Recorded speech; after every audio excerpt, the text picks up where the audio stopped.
তো good morning আমার প্রিয় দর্শক। তো কুসুম ধারাবাহিকে আজকে কি ঘটবে সে সম্পর্কে বলবো। তো চলুন বিনা সময় ভিডিওটা শুরু করা যাক। তো কুসুম ধারাবাহিকে দেখা যাচ্ছে যে দেবী মাকে কুসুম তার ঘর থেকে ফোন করছে এবং বলছে। তারপরে কুসুম যখন ফোনটা উঠালো দেবী মা তখন বললো কে বলছেন। তারপরে কুসুম বলছে যে আমি কুসুম বলছি। তারপরে দেবী মা বললো যে এই নামে আমি কাউকে কাউকে চিনি না। তারপর কুসুম অবাক হলো যে দেবী মা তাকে না চিনার অস্বীকার করছে কেন।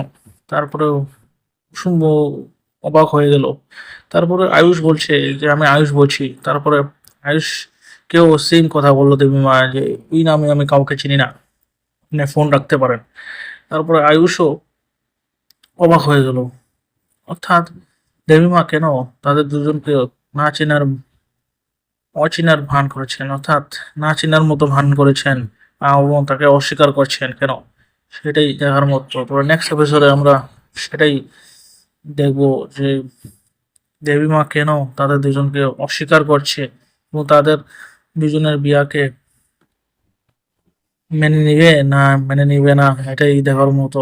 ধন্যবাদ আপনাদের ভিডিওটা দেখার জন্য। ভিডিওটি যদি ভালো লাগে একটা লাইক শেয়ার কমেন্ট করে জানাবেন এবং আমার চ্যানেল যদি নতুন আসেন তাহলে সাবস্ক্রাইব করে বেল আইকনটি প্রেস করে ধন্যবাদ আপনি, যাতে আমি নতুন ভিডিও চাইলে আপনাদের কাছে পৌঁছে। ধন্যবাদ আপনি দর্শক ভিডিওটি দেখার জন্যে।